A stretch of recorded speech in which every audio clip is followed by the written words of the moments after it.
On board the Fjr1300. You know, you just can't compare this to the SD. There's a lot of very weird things about this bike, but I love this bike. It's got so much power. I think about 30 horsepower more than the SD. But they're completely different bikes, but at the same time, I can't help to admire the SD just a little bit more. This one feels just like a comfortable sport bike with a shaft drive. The SD feels like it's a proper touring bike. The suspension on this is also much harder. The thing I noticed right away from the SD to this is that this one doesn't feel as confidence inspiring to ride.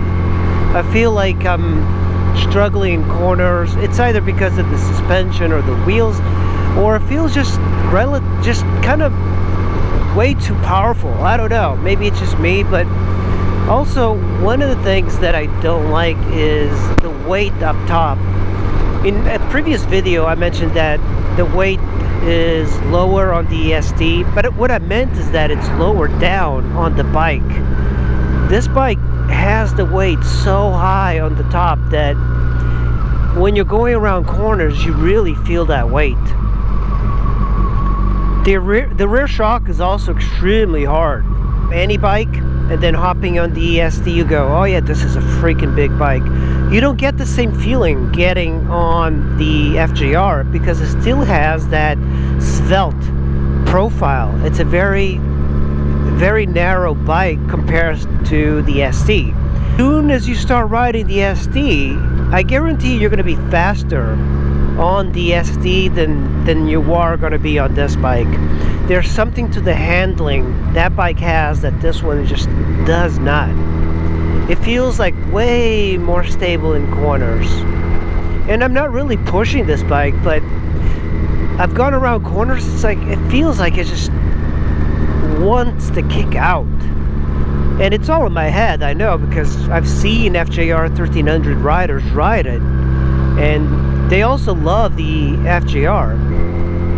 That rear shock, it is so hard. So I got this bike from Motorola USA, so he is heavier, so I think he adjusted that shock for him. And look at this puny electric windshield. The SD has got these barred doors that just are really nice to have. Yeah, this bike pulls. It is a powerhouse, and you have a gear indicator. Not so in the ST. The SD was discontinued, which a lot of people can't understand why, but you know, the problem is the Goldwing kind of does everything, or at least the new Goldwing does everything that the SD does. The SD is still competitive against the new Goldwing.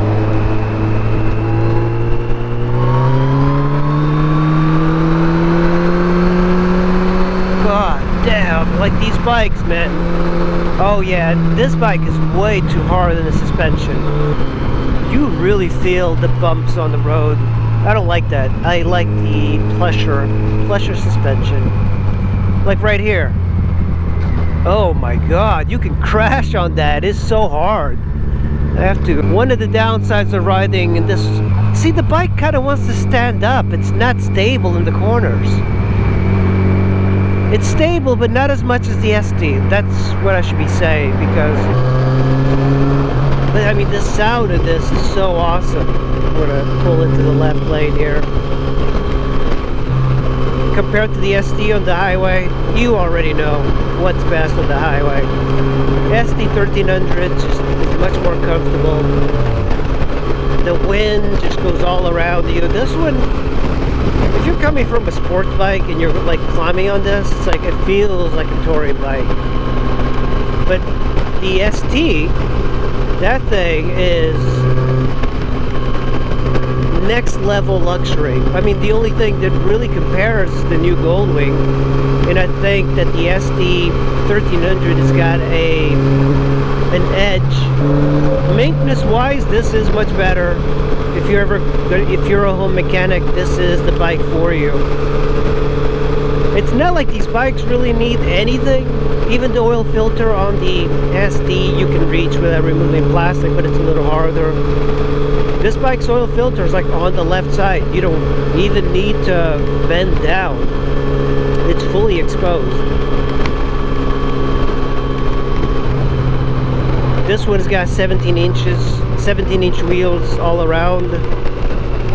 The SD has got a longer wheelbase and 18 front. And I think that's what creates the stability. You know, I love the feeling of the 19-inch front wheels on adventure bikes. They feel like it's a great compromise between adventure riding and street riding. You can keep up with just about any bike. The 17s on this should be quicker around corners, theoretically, but I don't think it is.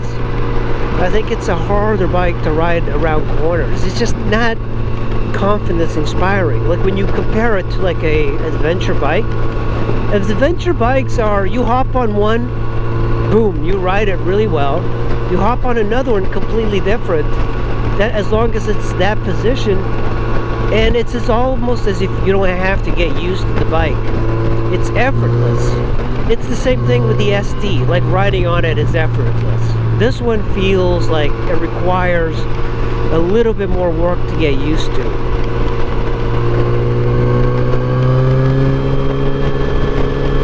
The power though is intoxicating. I love it. I love the sound that this makes. It makes more power and weighs less.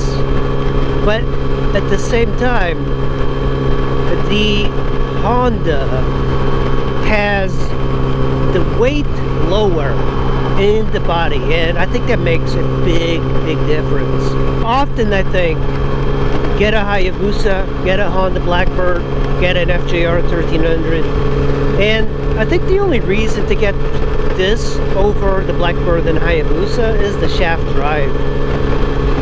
I think for power, if I want a sport bike, this kind of feels like the same size as a Hayabusa.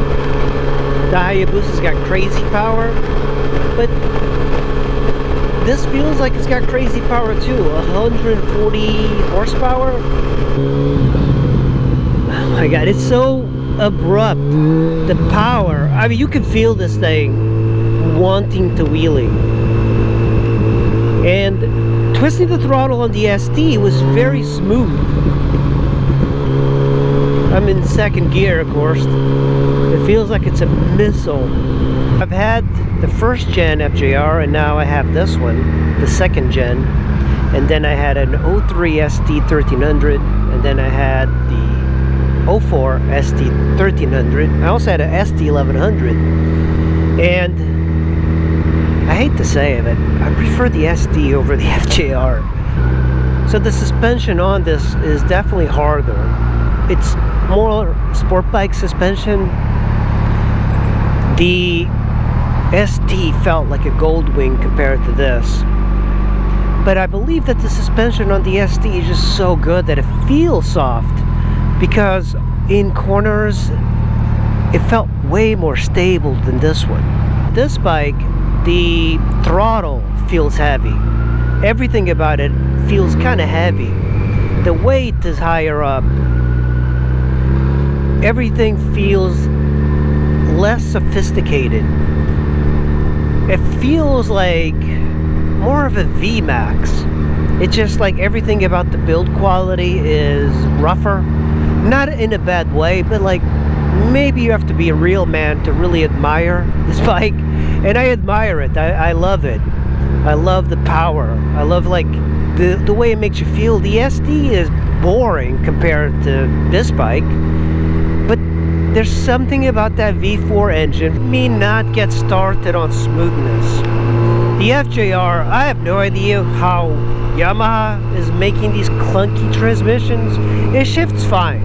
Compared to the Honda though, the Honda's transmission, the Honda's motor is just buttery smooth. Speeds, the ST, you can ride it really easily at low speeds. This one, especially like turning, it feels a little harder. big benefits of the FJR is that you get better gas mileage on this thing. I never understood why the Honda got 40 miles to the gallon and this one got 45. Like, a few extra miles makes a difference. The thing about this bike is that when you brake, the front end dives in quite a bit more than the SD. Dash though looks better than the old FJR. The old FJR, I mean, you compare that even to the St1300. Yamaha did a horrible job designing that. Maybe back in the day it looked good. It does not hold up well. This one's a lot nicer. It's got a little bit of a digital gauge here, and you have your speedometer and your tach. Let's go through this. Trip 2. Oh, you do have an MPG calculator. 37 miles to the gallon. It's just really twitchy throttle. You know, I do like kind of bikes that are a little on the twitchy side. It makes it more fun. But when you're talking about a... Look at that car. When you're talking about a sports store, you don't want any of that. You just want it to be smooth. It's also a bike that gets you a lot of unwanted attention. It's loud. Even with the stock exhausts, this bike means business. It sounds so good. So that means when you pull up next to a red light or something, there's going to be guys wanting to race because it's got that look. It's got that mentality to this bike. The way it sounds just makes it sound brutal. You just ran the red light.